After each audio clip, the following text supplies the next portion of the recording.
My name is Cassandra Vale. I'm 34, and last Tuesday I discovered my sister had stolen my identity to secure a $90,000 business loan. What she didn't know was that I'm a senior financial crimes investigator for the Federal Bureau of Investigation, specializing in identity theft and fraud cases. The irony wasn't lost on me. For 15 years I'd been hunting people exactly like her. But this wasn't just another case file crossing my desk. This was family. This was blood. And everything I thought I knew about loyalty was about to shatter completely. Before we dive into how my own sister became my most satisfying case ever, I'm curious, where are you watching from today? If you're ready for a family revenge story that proves karma works in the most unexpected ways, smash that like button and hit subscribe, because this tale of justice will restore your faith that the truth always surfaces. Trust me, you won't see this ending coming, and you definitely don't want to miss how federal expertise meets family betrayal. Growing up, everyone always said the Vale sisters were inseparable. Melody, my younger sister by 3 years, had this infectious laugh and doe-eyed charm that made adults melt and teachers forgive her every transgression. Meanwhile, I was the responsible one. Straight A's, early acceptance to Georgetown, and a laser focus on law enforcement that began when I was 12 and watched my neighbor get scammed out of her life savings. Our parents, Richard and Patricia Vale, owned a successful accounting firm in suburban Maryland. They'd built their reputation on trust, integrity, and meticulous attention to detail. Values they drilled into us every day. The Vale name means something Dad would say during our weekly family dinners. It means people can count on us to do the right thing. Melody seemed to embrace these values, at least outwardly. She volunteered at animal shelters, organized charity drives at her high school, and even majored in social work at community college. Everyone in our extended family adored her. She had this way of making people feel like they were the most important person in the room, a skill that served her well in landing boyfriends, jobs, and general sympathy whenever life got tough. But I started noticing cracks in Melody's perfect facade during her early 20s. Small things at first. She'd borrow money from our parents and forget to pay it back. She'd use my Netflix password, then my Amazon account, always with a sheepish apology and a promise to get her own. When I questioned these minor boundary violations, she'd turn on the waterworks. "I'm struggling, Cass," she'd sob. "Not everyone can be as perfect as you. Some of us need help sometimes." The guilt trips worked especially on our parents. They'd bail her out of credit card debt, cover her rent when she was between jobs, and make excuses when she missed family gatherings. I tried to voice concerns about enabling her behavior, but I was always painted as the cold, judgmental sister who couldn't understand what it was like to struggle. After I graduated from Quantico and started working financial crimes, I became even more sensitive to red flags. Melody's stories about why she needed money never quite added up. She claimed to be working at a nonprofit, but her lifestyle suggested otherwise. Designer handbags, frequent vacations, expensive dinners she'd post on social media, none of it matched a social worker's salary. When I'd question her about it, she'd deflect with comments about my suspicious mind and how I was too paranoid from my job. "Not everyone is a criminal, Cassandra," she'd say with that little laugh that used to be endearing but now felt manipulative. The breaking point in our relationship came 3 years ago during Mom's 60th birthday party. Melody showed up wearing a $3,000 Hermes bracelet, claiming it was a gift from a grateful client's family. When I privately asked her about it later, she exploded. "You know what your problem is," she'd screamed. "You think being FBI makes you better than everyone else. You've forgotten what it's like to trust family, to give people the benefit of the doubt. You're so busy looking for crimes that you can't see love anymore. That fight created a rift between us that never fully healed. We maintained politeness at family gatherings, exchanged perfunctory holiday texts, but the closeness we'd shared in childhood was gone. I told myself it was for the best. I had my career, my integrity, and a clear conscience. What I didn't realize was that Melody's resentment toward me ran much deeper than sibling rivalry. In her mind, I represented everything she couldn't have: respect, financial stability, and our parents' unqualified pride.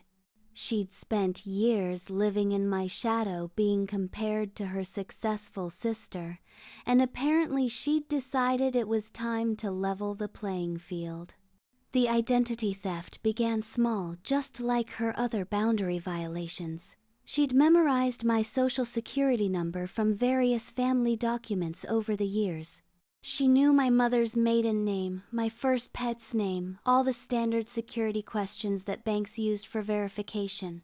Living in the same town meant she had easy access to my mail when I traveled for work, which was frequently. She started by opening a credit card in my name, something I didn't discover for months because the statements were going to a P.O. box she'd established using my information. When that card's limit proved insufficient for her lifestyle, she got more creative. Using her social work connections, she'd built relationships with several local business owners who needed help navigating government assistance programs. She positioned herself as a consultant who could help them access SBA loans and other funding opportunities. It was the perfect cover. Legitimate enough to fool cursory background checks. Complex enough that most people wouldn't understand the details. But Melody's ambitions had grown beyond small-time credit card fraud. She'd been planning something bigger, something that would set her up for life. She'd identified a failing restaurant whose owner was desperate for capital to avoid bankruptcy. The owner, Maria Santos, had already been rejected by multiple lenders due to poor credit and insufficient collateral. That's where my identity became Melody's golden ticket. My FBI salary, excellent credit score, and clean financial history made me the perfect candidate for a substantial business loan. All she needed was to convince Maria that she was Cassandra Vale, successful federal agent looking to invest in a promising food service venture. The planning took months. Melody studied my career, memorized details about my work that she'd gleaned from family conversations and social media. She created fake documentation, practiced my signature, and even adopted subtle changes to her appearance to look more like me in photos. What she didn't anticipate was that her perfect crime would land directly on the desk of the one person who could unravel it completely: me. Tuesday morning started like any other day in my sterile government office. I was reviewing a case involving a multi-state identity theft ring when my phone rang. The caller ID showed First National Bank of Maryland, not unusual as I often worked with financial institutions on fraud cases. "Miss Vale, this is Jennifer Morrison from First National. I'm calling regarding your business loan application that was approved yesterday. We just need to schedule a time for you to come in and finalize the paperwork." I stared at my computer screen, certain I'd misheard. "I'm sorry, what loan application?" There was a pause. "The $90,000 business loan for Santos Family Restaurant. You submitted the application 3 weeks ago with your employment verification from the FBI. The loan was approved for the full amount." My blood turned to ice. In 15 years of investigating financial crimes, I'd never felt the particular brand of violation that comes from being the victim. But there was something else, a creeping suspicion that made my stomach churn. "Ma'am, I need you to walk me through every detail of this application process," I said, switching into investigator mode. "And I need you to understand that I never applied for any loan." Jennifer's professionalism cracked slightly. "Miss Vale, if this is some kind of mistake, we need to address it immediately. The funds have already been dispersed to the restaurant account as per your instructions." For the next 30 minutes, I gathered details while silently planning my investigation. The application had been submitted online using my personal information, employment details, and even my direct work phone number. Someone had done their homework, but they'd also made mistakes. Small ones that only someone with my expertise would catch. The employment verification, for instance, listed my title as Senior Financial Crimes Investigator, which was accurate, but they'd gotten my direct supervisor's name wrong. They'd listed my salary as slightly higher than reality, a common mistake fraudsters make when trying to maximize loan amounts.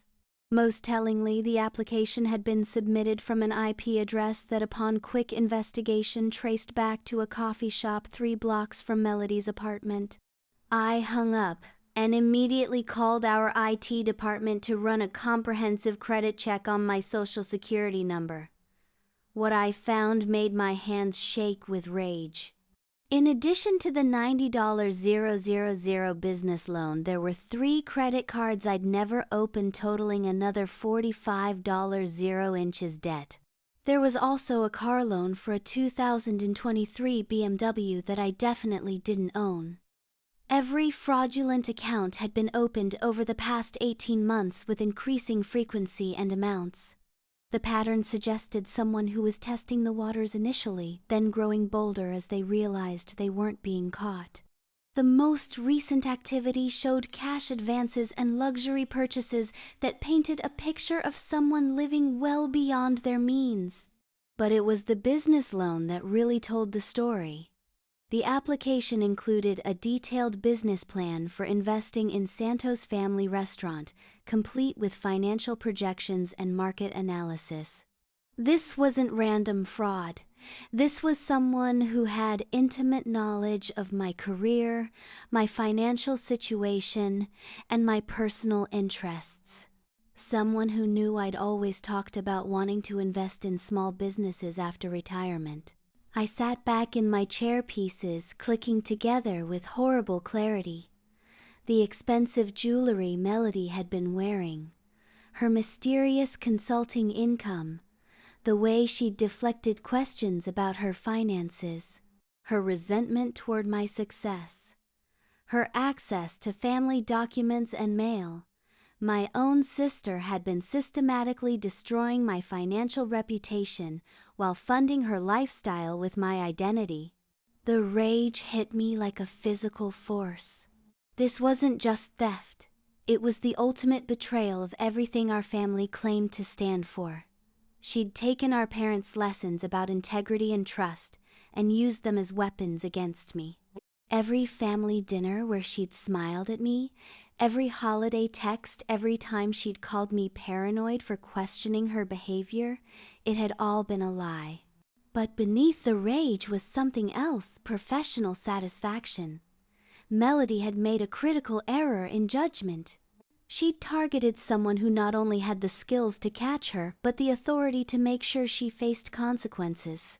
I spent the next hour documenting everything, creating a preliminary case file with the same meticulous attention to detail I'd use for any federal investigation. I contacted the fraud departments of all the relevant financial institutions, placing freezes on my credit and disputing the fraudulent accounts. I requested security footage from locations where cards had been used, knowing that facial recognition software would quickly confirm my suspicions. The hardest part was calling my parents. How do you tell the people who raised you both that one daughter had systematically victimized the other? How do you explain that their struggling daughter had actually been living quite comfortably on stolen money? Dad, I need you and Mom to sit down. I have something to tell you about Melody, and it's going to be hard to hear. The silence that followed my explanation was deafening. I could hear Mom crying in the background as Dad struggled to process what I was telling him. "Are you absolutely certain it's her?" he finally asked, his voice aged by the weight of realization. "The evidence is overwhelming. I've been investigating financial crimes for 15 years, Dad. I know how to build a case, and this one is airtight." "What are you going to do?" That was the question I'd been dreading, because the answer went against everything our family had ever believed about loyalty and forgiveness. But some lines once crossed couldn't be uncrossed. "I'm going to treat this exactly like any other case that crosses my desk. She's committed multiple federal crimes, and she's going to face federal consequences." The next 48 hours revealed the true scope of Melody's operation, and honestly, I was impressed despite myself. She hadn't just stolen my identity. She'd created an entire alternate version of my life, complete with fabricated employment history, fake references, and a web of lies that had fooled multiple financial institutions. Working with my colleagues in the Financial Crimes Division, one traced the digital footprints she'd left behind. The IP addresses told a story of careful planning and execution. She'd submitted applications from different locations around the city, never using the same computer twice. She'd established mail forwarding services and P.O. boxes using my information, creating a parallel postal system that had kept her crimes hidden for over a year. But Melody's biggest mistake was underestimating my professional network. Within hours of my initial call, I had fraud investigators from 6 different banks working on my case. Security footage was being pulled, transaction records were being analyzed, and digital forensics experts were tracing her online activities. The picture that emerged was both more extensive and more personal than I'd initially realized. She hadn't just stolen money. She'd stolen my reputation, my trustworthiness, and my good name. Several of the fraudulent purchases had been made at stores I regularly shopped at, where employees knew me by name. She'd essentially been impersonating me in my own community. Can you imagine discovering that someone has been living as you, making decisions in your name, destroying relationships you've spent years building? If you're finding this as infuriating as I was, let me know in the comments below. And don't forget to hit that subscribe button, because the revenge that's coming will absolutely blow your mind. The restaurant loan was particularly sophisticated. Maria Santos, the restaurant owner, was completely innocent. She genuinely believed she was working with me. Melody had met with her multiple times, presenting herself as Cassandra Vale, FBI agent and aspiring restaurant investor. She'd studied my mannerisms, my speech patterns, even my professional wardrobe style. "She knew so much about you," Maria told me when I interviewed her. "She talked about your work cases, your family, even your college experiences. She showed me photos of herself at FBI training graduation. How was I supposed to know it wasn't really you?" That's when I realized Melody had been planning this for years, not months. She'd been collecting information about my life, my career, my personal details, and storing it all away for this elaborate fraud. Family photos from graduations and ceremonies had been digitally altered to replace my face with hers. She'd created fake LinkedIn profiles, false employment verification documents, and even fabricated references from supposed FBI colleagues. The technical sophistication was beyond what I'd expected from someone with no formal training in fraud. When I dug deeper, I discovered she'd been taking online courses in digital marketing and graphic design skills she'd claimed were for her nonprofit consulting work. In reality, she'd been learning how to create convincing forgeries and fake documents. But the most chilling discovery came when I accessed the security footage from various locations where my stolen credit cards had been used. Watching someone wear your face, use your name, and live your life while destroying your financial future creates a unique form of rage that's hard to describe.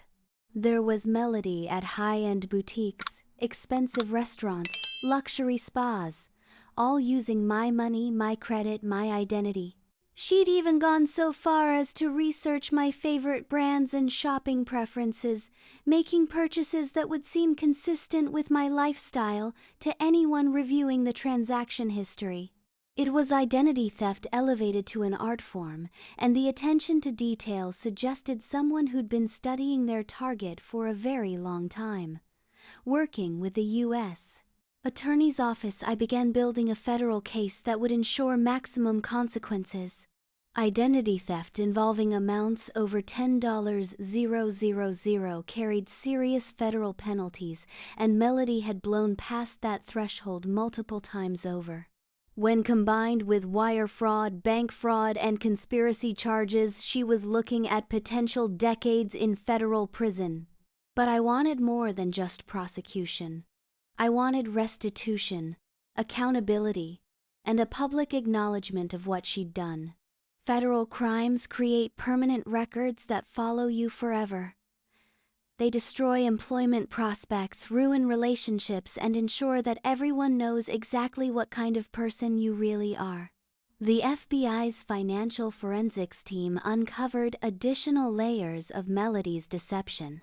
She'd been running a sophisticated money laundering operation, moving the stolen funds through multiple accounts to obscure their origin.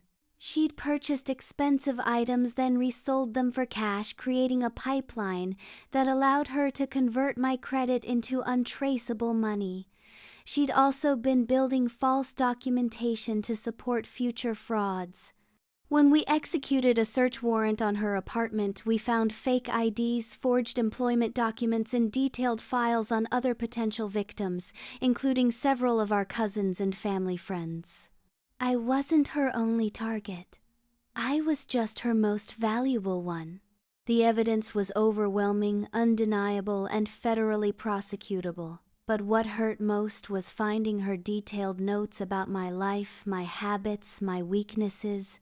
She'd been studying me like a predator studies prey, looking for opportunities to exploit our family relationship for financial gain.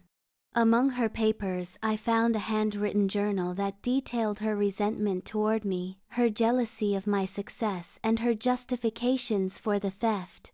Cassandra has always had everything handed to her. One entry read, "She thinks she's so much better than everyone else. It's time she learned what it feels like to struggle."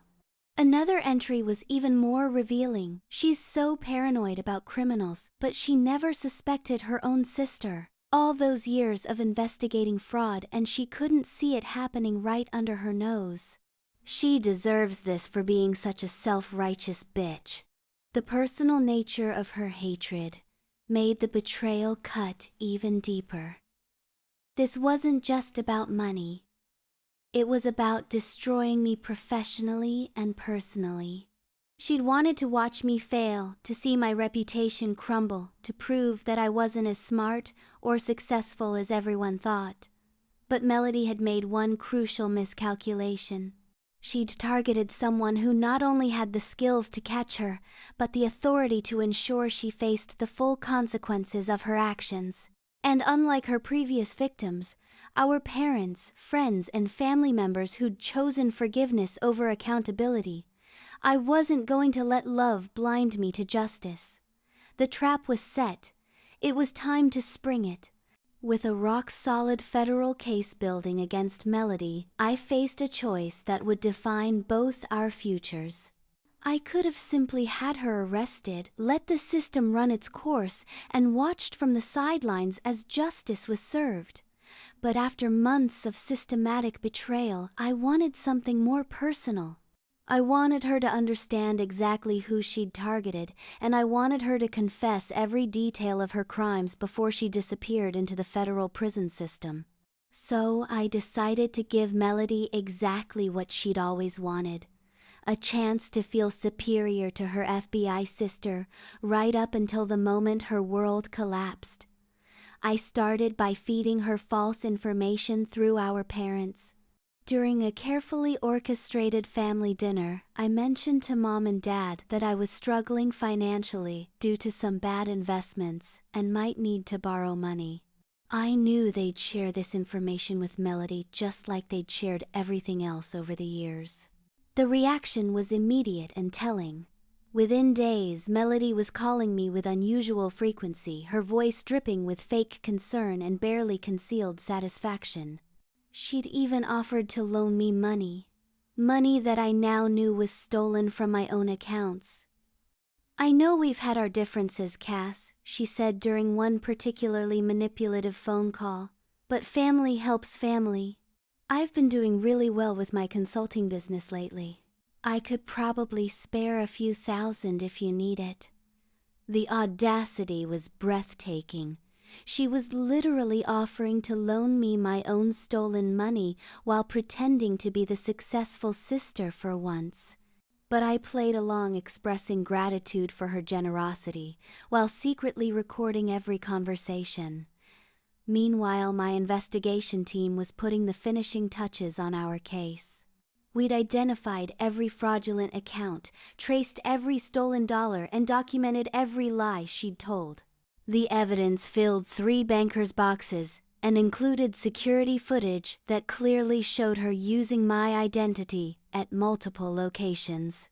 But I needed one final piece. A confession that would eliminate any possibility of her claiming innocence or blaming others for her crimes. That's where my FBI training in interrogation and behavioral analysis became invaluable. I arranged to meet Melody for lunch at an upscale restaurant downtown, one that I knew was equipped with excellent security cameras and recording equipment. I told her I wanted to discuss the money she'd offered to loan me and that I had a business proposition that might interest her. She arrived wearing a designer outfit that I recognized from my stolen credit card statements. A $2,000 suit purchased with my money worn to a meeting where she planned to manipulate me further. The irony would have been funny if it weren't so personally devastating. "You look stressed, Cass," she said with false sympathy. "This financial trouble must be really getting to you." I nodded, playing the part of the struggling sister. "It's been harder than I expected. You know how proud I've always been about being financially responsible. Having to ask for help goes against everything I believe in." Melody practically glowed with satisfaction. This was the moment she'd been waiting for. Her perfect sister finally knocked down to her level, finally needing something that only she could provide. "Well, like I said, I'm doing really well right now. My consulting business has been incredibly profitable. I'm making more money than I ever dreamed possible." "That's amazing. What kind of consulting are you doing?" "Exactly." She launched into a detailed explanation of her supposed business success, weaving truth and lies together so seamlessly that I could see how she'd fooled our parents and the bank. "Officers." She described helping business owners navigate government programs, facilitate loan applications, and optimize their financial strategies. "I've become really good at understanding what lenders want to see," she said, her eyes gleaming with pride. "I know exactly how to present information to maximize approval chances. It's all about knowing the system and how to work it." I leaned forward, encouraging her to continue. "That sounds incredibly sophisticated. How did you learn all of this?" "You pick things up," she said with a shrug. "And honestly, having an FBI sister has been educational. You've talked about financial crime so much over the years that I've learned how these systems work, what red flags to avoid, how to structure things properly." My blood ran cold as she casually admitted to using my career knowledge to facilitate her crimes. She'd been listening to my work stories, my case discussions, my professional insights, and using them to become a better criminal. Speaking of which, she continued, I might be able to help you with more than just a loan. If you're interested in some additional income opportunities, I know ways to leverage your FBI credentials for consulting work. Your government salary and security clearance make you very attractive to certain types of clients. She was literally trying to recruit me into her fraud operation using my own identity and credentials as bait. The woman had nerves of steel and absolutely no conscience. That sounds intriguing, I said, pulling out my phone. Do you mind if I record this? I want to make sure I remember all the details of your offer. For just a moment, her confidence wavered. Why do you need to record it, force of habit from work? I record everything important for my notes. She relaxed, apparently deciding that her naive sister was just being thorough. Of course.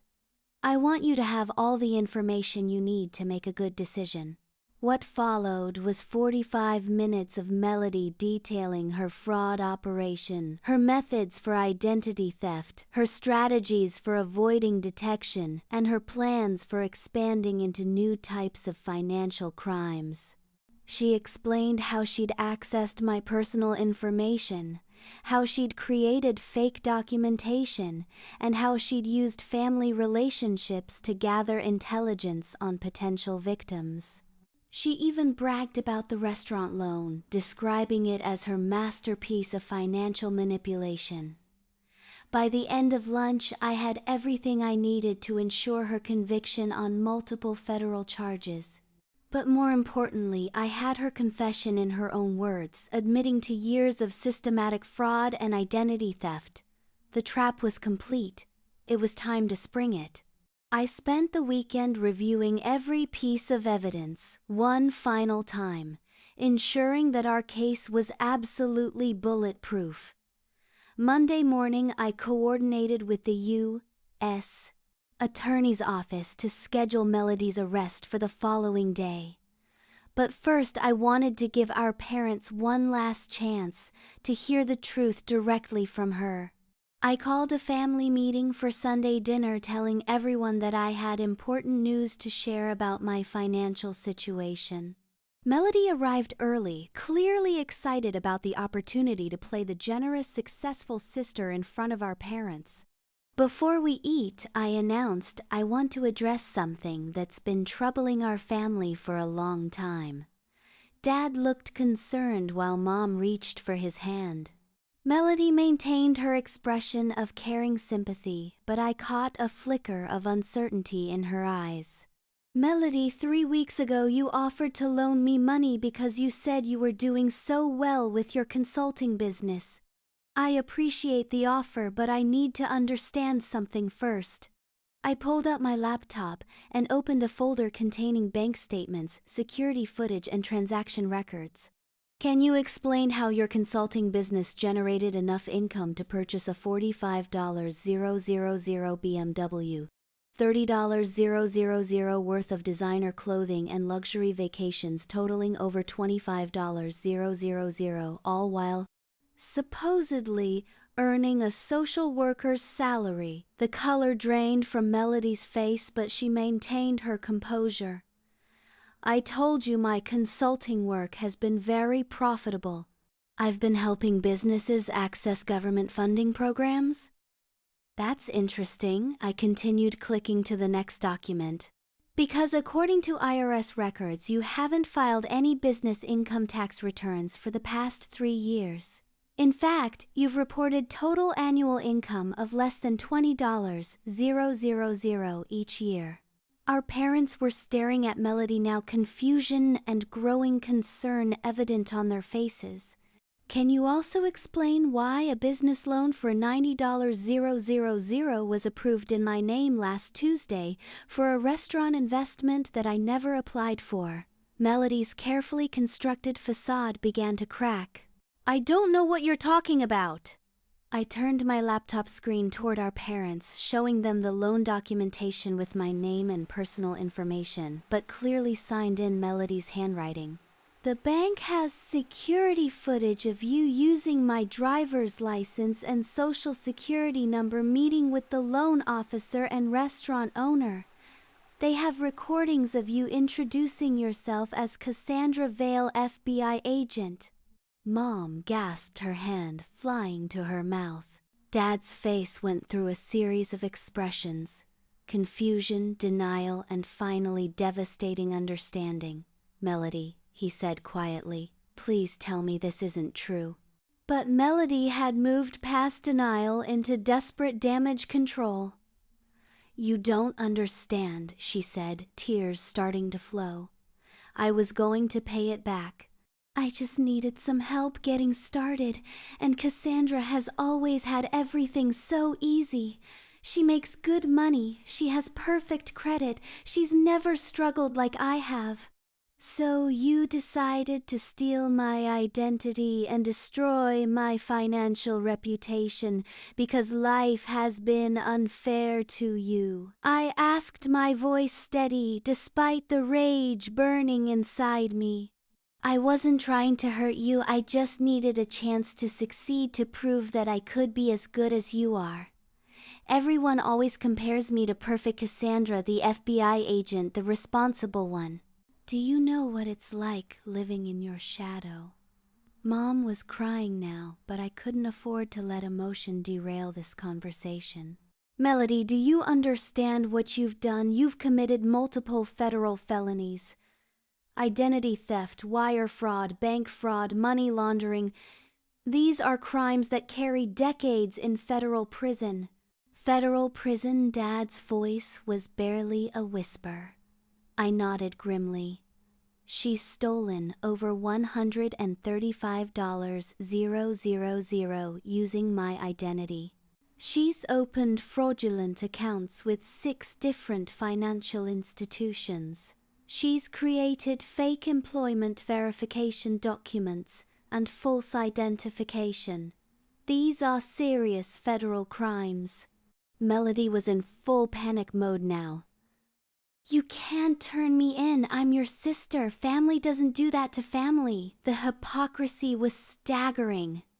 "Family doesn't steal each other's identities either, Melody. Family doesn't spend years planning elaborate frauds against their siblings. Family doesn't destroy trust and relationships for money." "Please," she begged, grabbing my arm. "I'll pay it all back. I'll get help. I'll do whatever you want. Just don't call the police." I looked at our parents, both of whom appeared to have aged 10 years in the past hour. "Mom, Dad, I need you to understand something. This isn't a mistake or a moment of poor judgment. Melody has been systematically stealing from me for over 18 months. She studied my life, my career, my personal information, and used it all to create an elaborate fraud operation." I showed them the evidence I'd compiled. The timeline of thefts, the fake documents, the security footage, and most damning of all, the journal entries, where she'd detailed her resentment and her plans to destroy my reputation. She wasn't planning to pay anything back. She was planning to disappear with the money and leave me to deal with the financial wreckage. She had files on other potential victims, including some of our cousins. I wasn't her only target, I was just her most valuable one. The silence that followed was deafening. Our parents stared at Melody as if seeing her for the first time, trying to reconcile the daughter they'd raised with the criminal sitting at their dinner table. "Melody, Mom," finally said, her voice broken. "How could you do this? How could you hurt your sister like this?" But Melody had nothing left except anger. "Because she deserved it," she screamed. "Miss Perfect FBI agent who looks down on everyone else, who thinks she's so much smarter than the rest of us."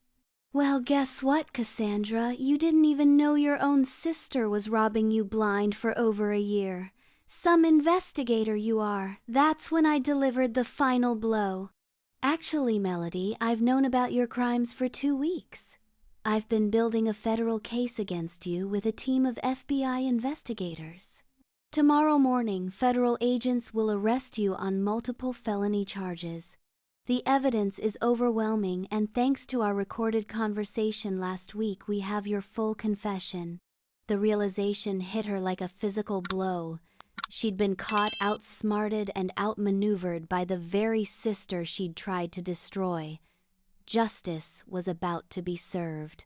Tuesday morning arrived with federal agents at Melody's door at exactly 6 a.m.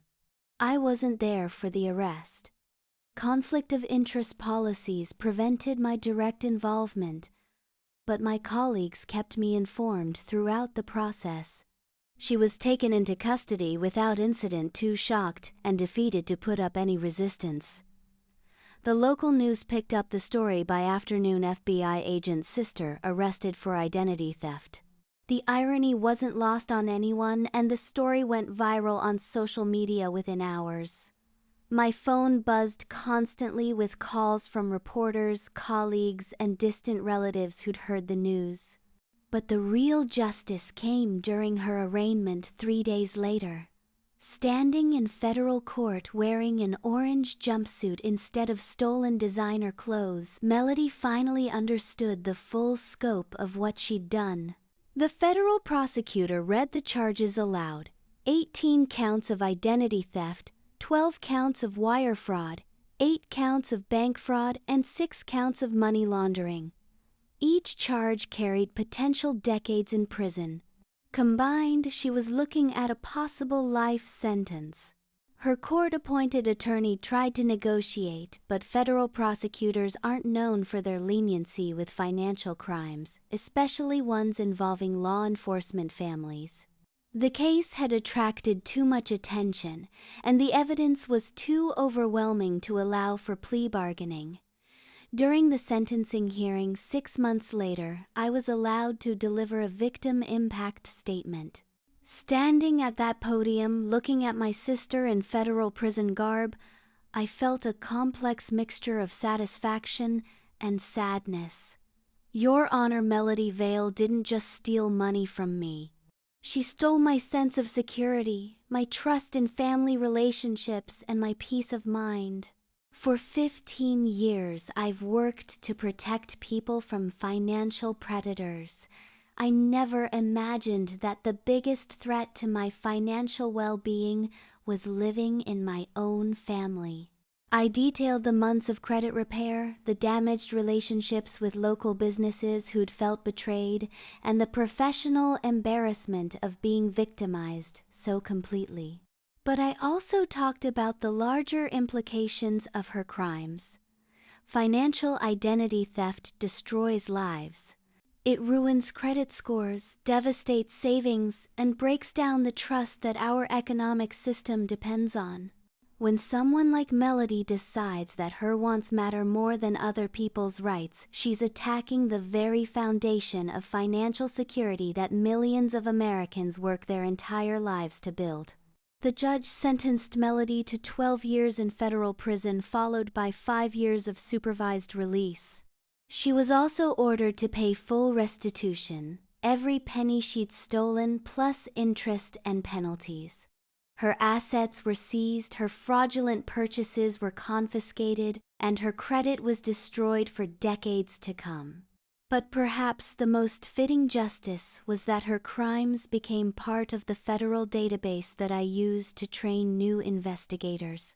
Her case study is now taught at Quantico as an example of how family relationships can be exploited for financial gain and how personal knowledge can be weaponized for identity theft. The family fallout was inevitable and permanent. Our parents, devastated by the betrayal and public humiliation, struggled to maintain relationships with both daughters. They supported my decision to prosecute, but the guilt of having enabled Melody's behavior for years created lasting damage to our family dynamic. Christmas dinners became awkward affairs with obvious empty chairs. Family photos were removed from social media. Cousins and extended family members took sides, creating rifts that may never heal completely. but there were unexpected benefits to the experience. My expertise in financial crimes expanded significantly as I studied my own case from the victim's perspective. I developed new training protocols for identity theft prevention and became a sought-after speaker on family financial fraud. The personal experience of being victimized made me a more effective investigator and a more compassionate advocate for other victims. Most importantly, I learned that justice and family loyalty aren't mutually exclusive. Protecting yourself from abuse isn't betrayal, it's self-respect. Holding criminals accountable isn't revenge, it's responsibility. And sometimes the most loving thing you can do for someone is refuse to enable their destructive behavior. Melody will be eligible for parole in 8 years, assuming good behavior. She'll emerge from federal prison in her early 40s, with no assets, destroyed credit, and a federal criminal record that will follow her forever. She'll struggle to find employment, housing, and basic financial services. She'll spend decades rebuilding what she destroyed in pursuit of easy money and sister revenge. Meanwhile, my credit has been restored, my reputation has recovered, and my career has thrived. The attempted destruction of my financial life ultimately made me stronger, more knowledgeable, and more committed to fighting financial crimes. The restaurant owner Maria Santos was able to keep her business after we helped her secure legitimate financing. She sends me a Christmas card every year, grateful that I helped her avoid becoming an unwitting accomplice to federal crimes. And every time I close a case involving family financial fraud, I think about Melody and the choices that led to her downfall. I wonder if she's learned anything from her experience, if she understands the true cost of betraying trust for temporary gain. So, here's my question for you. Have you ever experienced betrayal from someone you trusted completely? How do you balance family loyalty with personal protection? Share your thoughts in the comments below. I read every single one and often feature your stories in future videos. If this story of family karma and federal justice resonated with you, please hit that like button and subscribe for more true stories about how the truth always surfaces eventually. Share this video with anyone who needs a reminder that actions have consequences even within families.